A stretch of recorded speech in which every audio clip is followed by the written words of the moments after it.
Asyhadu an la ilaha illallah wahdahu la syarikalah wa asyhadu anna Muhammadan abduhu wa rasuluh la nabiyya ba'dah. Allahumma salli wa sallim wa barik ala sayyidina wa habibina wa maulana Muhammadin wa ala alihi wa sahbihi ajmain. Teman-teman yang dirahmati Allah Subhanahu wa taala, barakallahu fikum, jazakumullahu khairal jaza. Makasih banyak untuk keistiqomahan teman-teman hadir. Dan kita emang harus banyak bersyukur. Soalnya Allah ngasih banyak kita kemudahan di Bandung ini secara khusus untuk kita makin menempa diri dan iman kita lewat majelis-majelis ilmu. Itu dimudahin banget sama Allah. Ketimbang kalau kita bandingkan dengan teman-teman kita di kota-kota lain, terutama di pelosok. Kemarin saya baru pulang dari Papua, daerah Sorong. Di sana tuh kedatangan saya disambut kayak penyambutan menteri. Jadi pakai acara seremoni ala Papua gitu. Ada apa? Kayak mukul-mukul rebana, tapi dengan genre metal. Kenapa bisa gitu-gitu banget? Karena memang jarang banget di tempat mereka itu ada taklim, terutama dengan konteks anak muda, itu jarang banget. Sehingga sekali-kalinya ada, mereka tuh benar-benar happy, euforia banget, semuanya saling mention, kakak hadir tah gitu ya. Pada datang. Kakak jangan lupa ya hadir. Kalau tidak hadir tidak masalah. Wah pada datang rame-rame seru gitu. Sedangkan kita di Bandung hampir tiap masjid-masjid besar ada taklim. Rata-rata ustadz-ustadz, ulama-ulama yang berdakwah sekarang itu dari Bandung.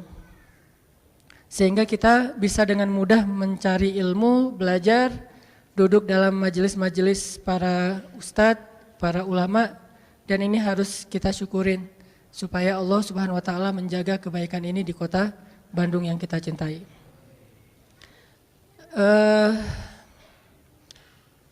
Saya lupa, harusnya malam ini kita melanjutkan kajian tentang Luqman ya, yang kemarin sempat kita bahas di Masjid Telkom. Tapi karena berhubung judulnya udah keluar, gak apa-apa kita coba post dulu kajian tentang Luqman. Malam ini kita bahas sesuai dengan feature yang udah diposting sama teman-teman di sosmed. Tentang Wallace. Kalau kita ngelihat dari feature-nya, analoginya gimana ya rasanya bisa kadang-kadang ngerasain hidup cita rasa Louis Armstrong misalnya. Jangan terus-terusan sepultura kan ya. Kadang ada kondisi kita butuh semangat, kita butuh action yang benar-benar bikin kita itu survive dalam satu masalah. Tapi tidak selalu action dan semangat kita itu harus dalam keadaan rushing, dalam keadaan buru-buru, dalam keadaan panik. Banyak banget masalah yang bisa kita lewatin dengan sikap-sikap yang dalam tanda petik santai. Banyak banget konflik yang bisa kita lalui justru dengan sikap-sikap santai kita. Kalau semua konflik kita lalui dengan sikap-sikap panik, dengan sikap-sikap berlebihan, maka kayaknya ada kalanya konflik yang kita dapetin itu efeknya lebih besar dan bertambah rumit dengan sikap kita sendiri.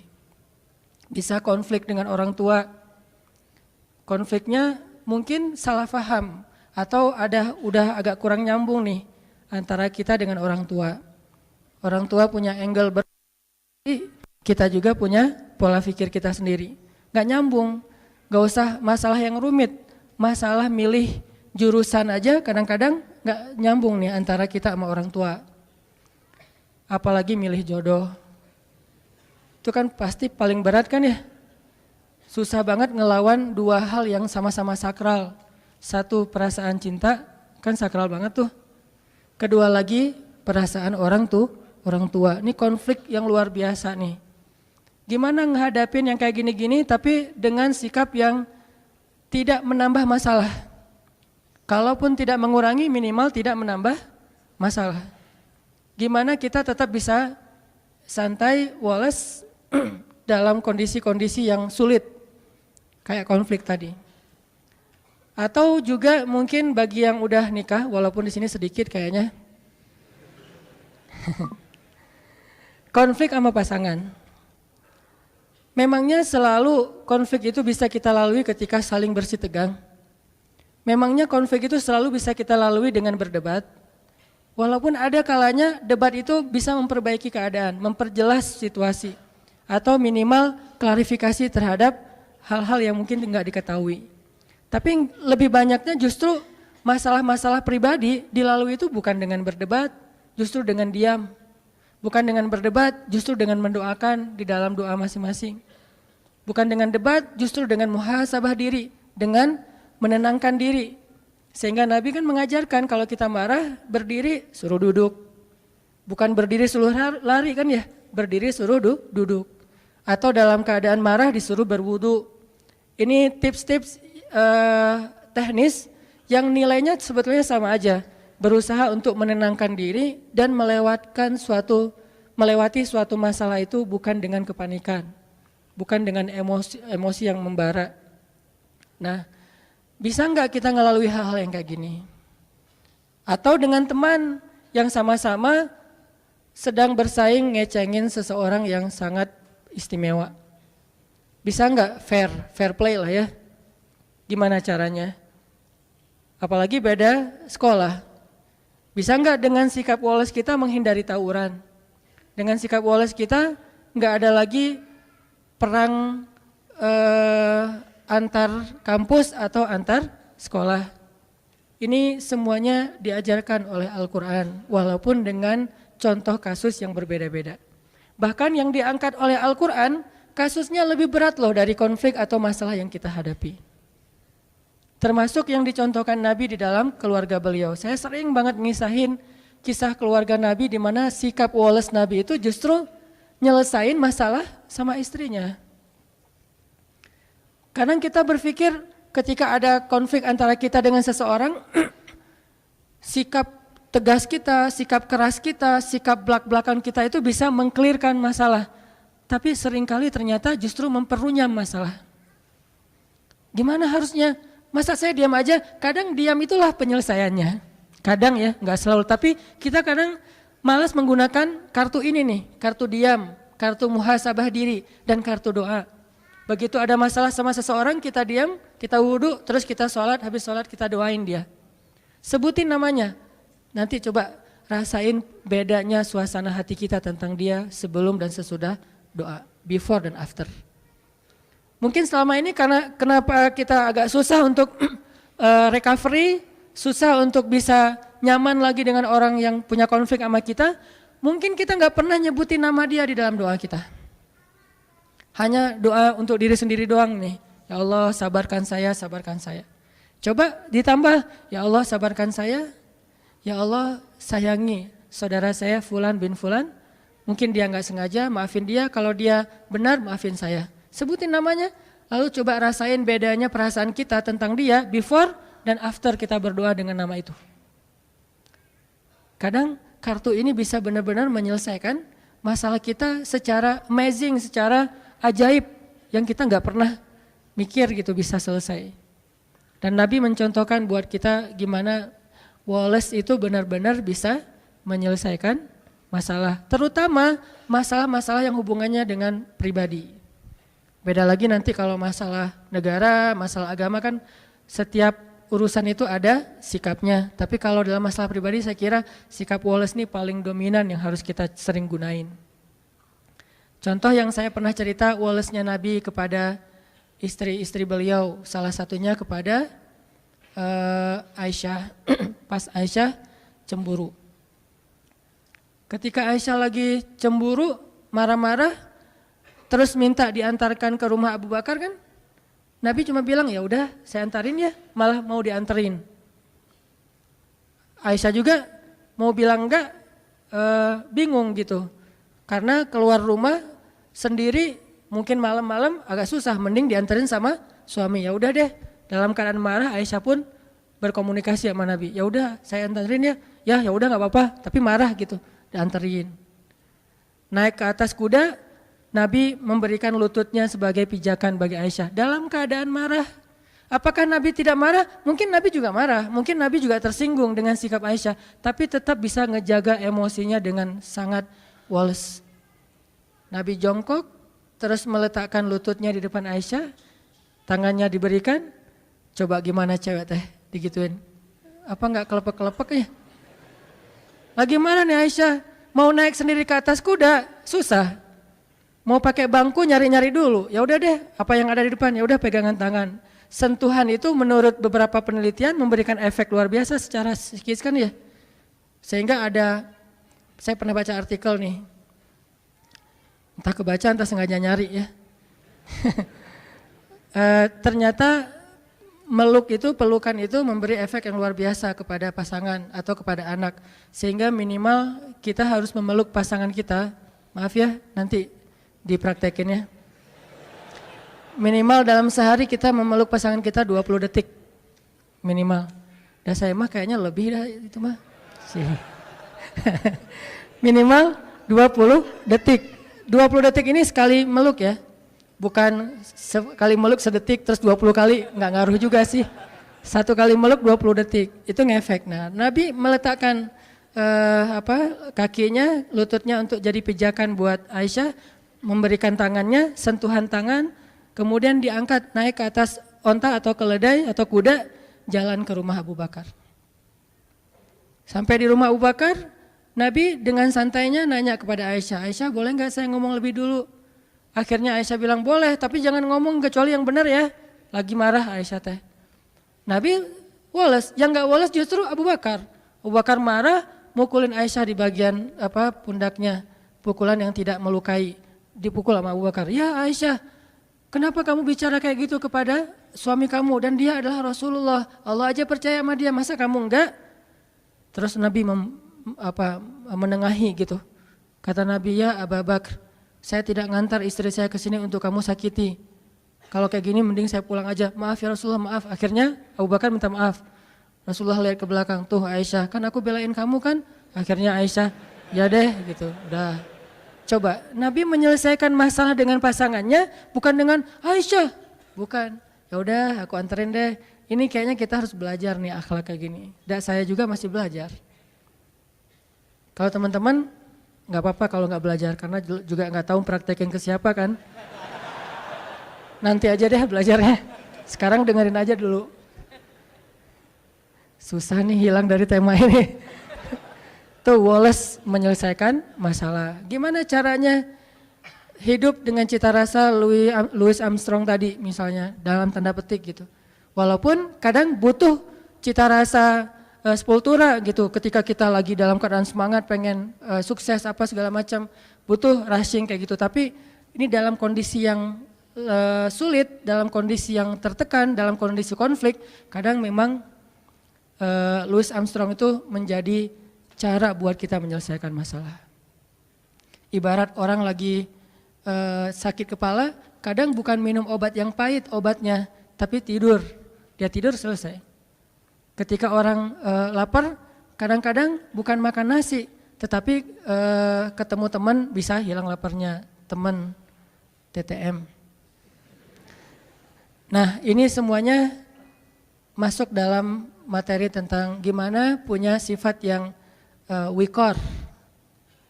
Wikor itu atau sakinatun wakor. Gimana itu? Contohnya dalam sholat. Nabi mengajarkan kita tentang walas justru dengan praktek sholat.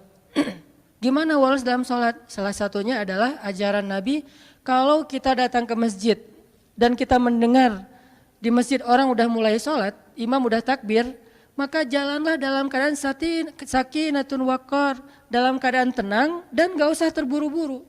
Di situ diajarkan. Padahal kita mau menghadap Allah, padahal kita akan kehilangan banyak keistimewaan takbiratul ihram bareng dengan imam, shaf pertama, banyak kebaikan yang kita akan kehilangan. Tapi tetap aja ada toleransi dari Allah melalui Rasulullah, udah aja santai dah, gak usah terlalu diburu-buru. Daripada kita lari terus ngos-ngosan takbir, baca doanya juga gak khusyuk. Ternyata justru kualitas didapatkan dengan sakinatun waqar, dengan dalam keadaan sakinah, santai, tenang. Udah datang ke masjid santai, tenang. Sehingga ketika ada seorang sahabat keliru dalam bab ini, gak salah tapi keliru, Nabi menasihati dia kan, dia masuk ke gerbang masjid, ke pintu masjid, dia ngelihat Nabi dan sahabat sudah ruku. Akhirnya dia takbir di pintu masjid, dia ruku di pintu masjid, dia jalan sambil ruku ke arah shaf. Kan ada yang kayak gitu, Bakroh bin siapa gitu. Selesai sholat dia curhat, Rasul saya tadi sholatnya lucu loh, model baru gitu. Saya nyebutnya tutorial sholat ala Bakroh. Gimana tutorial sholat ala kamu? Saya sholatnya tadi rukunya di pintu masjid, terus sambil ruku sambil jalan, karena takut ketinggalan rakaat pertama. Ini juga dalil bagi sebagian ulama bahwa ruku itu masuk dalam rakaat pertama. Tapi sebagian yang lain berpendapat berbeda, masing-masing punya mazhab lah, kita respect dengan semua mazhab. Nah, Nabi ngasih tahu, ya udah besok-besok jangan gitu lagi ya. Coba. Nabi juga ngasih taunya Wallace. Wallace tapi nyelesain masalah, bukan Wallace diam pasif ya. Wallace tapi nyelesain masalah, nggak marah-marah. Apaan kamu nih sholat kok dibuat-buat, kan saya nggak pernah ngajarin dasar bid'ah. Nggak pernah Nabi ngomong kayak gitu. Santai aja ngomongnya tuh. Nggak usah tarik deh gitu ya.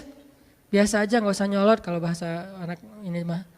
Ternyata Nabi juga nggak nyolot dalam masalah-masalah sepele kayak gini. Nabi cuma bilang, ya udah besok-besok jangan diulang ya. Kalimat inilah yang membuat para sahabat, para ulama beda pendapat. Ada yang bilang, oh berarti itu nggak boleh. Jadi harus ditambah 1 rakaat, nggak boleh kayak gitu.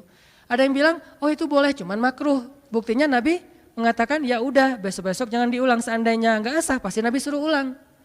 Jadi beda pendapat di antara ulama. Yang jelas teksnya mah kurang lebih Nabi itu Wallace banget menyelesaikan masalah. Ada sahabat yang lebih ekstrim lagi nih, Wallace-nya Nabi dalam dakwah kepada laki-laki Badui yang buang air kecil di masjid. Itu kan simbol Wallace Nabi paling keren tuh. Walaupun saya ngebahas hadis ini, jangan berpikir saya mampu kayak gitu, kayaknya nggak mampu. Bayangin masjid, bukan masjid yang dibangun orang terus kita datang, enggak. Masjid yang kita bangun dari nol, jerih payah kita banget nih. Kita datang dari Mekah ke Madinah, di Madinah tuh belum ada apa-apa. Kita bangun masjid itu dari nol banget. Kita bangun gotong royong, udah jadi masjidnya, tikar-tikarnya udah digelarin, duduk dengan para sahabat, udah capek lelah istirahat. Tiba-tiba datang seorang laki-laki yang entah dari mana, gak jelas, gak dikenal, main buang air kecil aja tuh di pojok masjid. Dia kira ini toilet umum, main buang aja di situ. Sahabat ngeliat itu sekelas Umar udah ngeluarin pedang tuh. Umar udah sap langsung. Hampir digini-giniin sama Umar. Wah ini gak tahu nih.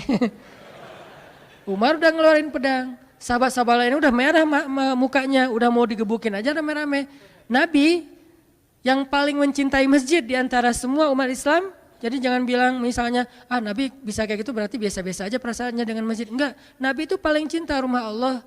Buktinya beliau paling lama kalau itikaf. Mana pernah kita itikaf Ramadan 30 hari atau 29 hari. Nabi pernah banget Ramadan itikafnya full. Enggak usah ada masjid, belum ada masjid aja Nabi itikaf di Gua Hiro sebelum jadi Nabi. Jadi Nabi itu cinta banget dengan rumah ibadah. Cinta banget dengan rumah Allah. Sehingga ketika ada yang menistakan rumah Allah itu pasti paling marah duluan Nabi teh. Karena hati beliau paling bersih. Kenapa Nabi bisa woles? Karena itulah yang diajarkan Allah. Akhirnya Nabi bilang udah woles saja sahabat-sahabat, santai-santai. Tunggu sampai dia selesai. Jangan ganggu dia. Karena kalau kita ganggu dia nanti jadi penyakit. Bayangin baru setengah diganggu kan jadi penyakit ya. Tunggu, biarin dia sampai selesai. Kalau belum, mungkin dihalau. Tapi karena udah terlanjur ya udah beresin aja dulu. Udah beres, baru Nabi minta tolong ada beberapa orang sahabat ngambil air, disiram, dibersihin, beres. Orangnya dipanggil sama Nabi. Siapa namanya? Senyum malah tuh coba.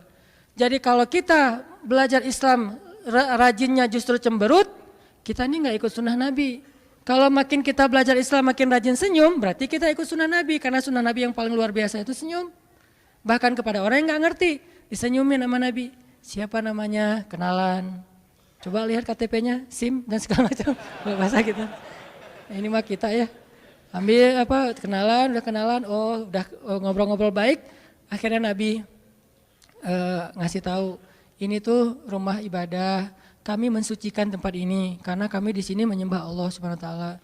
Jangankan buang air, bahkan sampah aja kami pungut dari sini. Kan ada hadis kalau misalnya kita ngelihat sampah sekecil apapun di masjid, masukin ke kantong nanti dibuang di luar kalau itu bukan najis gitu kan. Nah, sampah aja nggak boleh ada di dalam rumah Allah. Tadi kamu mungkin karena nggak tahu ya, gitu-gitu deh bahasa kurang lebih. Oh itu ya, maaf salah, saya salah tempat berarti dan segala macam, dia nggak enak hati gitu. Ya udah nggak apa-apa, dinasihatin, lama-lama malah masuk Islam. Udah mungkin dia sengaja ngetes kali itu, cuman agak ekstrem sih ngetesnya mulanya gitu. Pengen hijrah, maaf, buang air kecil di masjid dulu. Kalau masjidnya woles, dia hijrah. Kalau masjidnya nggak woles, dia nggak jadi hijrah tuh. Akhirnya dia masuk Islam, udah gitu dia doa, ya Allah rahmatilah saya dan rahmatilah Muhammad, yang lain jangan. Doanya gitu-gitu amat. Saya dan Muhammad doang, yang lain jangan. Sebel dia sama yang lain. Yang lain makin, apaan sih doa juga. Kata Nabi, jangan gitu. Kalau doa mintalah kebaikan buat semuanya, karena kamu akan mendapatkan kebaikan sebanyak yang kamu doakan. Oh gitu, ya Allah rahmatilah saya, rahmatilah Muhammad, dan rahmati juga orang-orang di sekeliling saya. Baru yang lain geleng-geleng. Bener ya, Nabi luar biasa. Bisa mengubah kutub hanya dengan sikap wolesnya. Bukankah ada sahabat yang masuk Islam itu justru gara-gara Nabi juga menunjukkan sikap woles ketika dia marah-marah? Dia tuh pengen bunuh Nabi nih, nanti cari ya namanya siapa. Dia pengen bunuh Nabi, ketangkap sama para sahabat, diikat di masjid, di tiang masjid. Setiap kali Nabi datang ke masjid, Nabi selalu menyapa dia.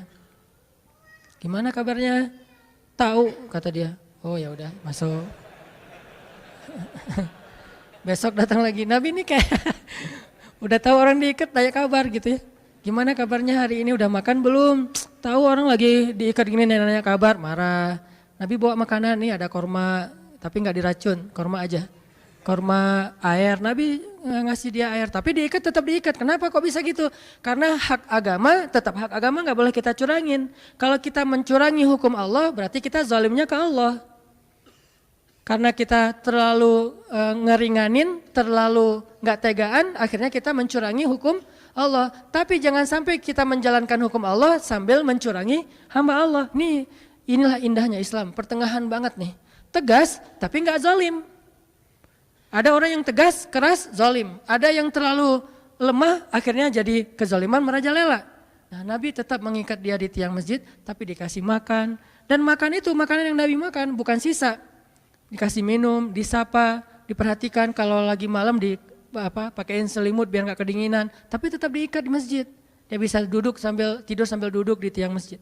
Lama-lama setelah Nabi berkali-kali menunjukkan sikap woles yang luar biasa, akhirnya dia membalas sapaan Nabi. Nabi japri dia udah bukan dirit lagi sekarang, dibalas. Mulai typing dia teh. Tadi dirit juga enggak, diblok malah. Tapi Nabi ngirim aja terus. Nah kita kadang-kadang ngedakwahin teman kita dengan perasaan bukan kita udah lebih baik dari dia ya. Gak boleh sama sekali kita berpikir kayak gitu. Karena kita sadar kadang kalau dia nanti udah dapat hidayah Allah, bisa jadi dia akan nyalip kita di tengah jalan, lebih soleh dari kita. Lagi pula kan kita nggak tahu akhir hidup kita itu akan baik atau buruk. Nauzubillah, mudah-mudahan kita tetap dapat husnul khotimah. Bisa aja dia yang kita lihat kayak sekarang biasa-biasa aja, ntar akhir hayatnya malah dapat hidayah dan masuk surga. Banyak banget kisah-kisah kayak gitu. Kita ngedakwahin teman kita karena kita sayang sama dia. Kayak dulu kita ngajak dia malam keluar, malam nongkrong karena kita dekat sama dia soulmate kita banget, teman kita, sobat kita banget. Sekarang kita juga ngajak dia untuk belajar Islam bareng, ngajak sholat bareng, karena dia teman kita.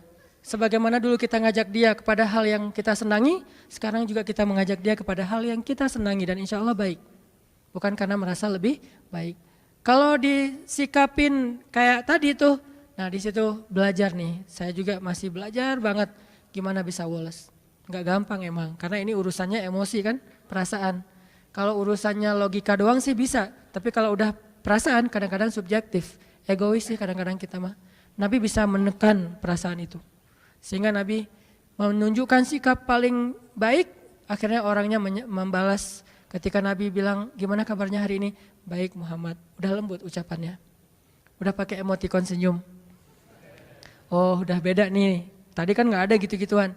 Setelah dia udah mulai baik ucapannya, Nabi bilang ke sahabat, lepaskan ikatan dia, dilepasin. Udah dilepaskan, Nabi ngobrol sama dia, akhirnya dia bilang dia ingin kembali kepada kaumnya. Ingin mengambil tebusan. Dan hebatnya Nabi, percaya lagi sama dia tuh. Nabi memberikan kepercayaan itu sebagai bentuk menunjukkan sikap Nabi yang luar biasa. Orang yang pengen bunuh Nabi malah ketika berjanji akan mengambil tebusan terhadap dirinya, karena kan suasana perang berarti harus menebus ya. Nabi percaya, udah pulang aja, kalau kamu menebus datanglah kembali. Cuman sebelum dia pulang Nabi nyuruh dia mandi. Nah ini ada pelajaran juga, ternyata mandi itu bukan soal ketika kita mau malam mingguan doang. Mau ke masjid juga kita sebaiknya mandi walaupun bukan hari Jumat. Dan ini bukan hal wajib sih. Kenapa? Ternyata mandi itu memberi efek dapat hidayah. Dia mandi seperti orang mandi junub, mandi besar. Setelah selesai mandi, tiba-tiba dia dapat hidayah. Baru dia syahadah, dia masuk Islam, dia pulang ke kaumnya, dia dakwahin kaumnya. Lewat mandi Allah memberikan. Kenapa dia bisa dapat hidayah setelah mandi? Sempurna hidayahnya. Kalau sebelum mandi, dia dapat respect dulu kepada Islam, interest dulu kepada Islam. Tapi puncaknya setelah mandi. Kenapa? Allah suka kepada orang yang bersih. Akhirnya dia dapat hidayah dan seterusnya.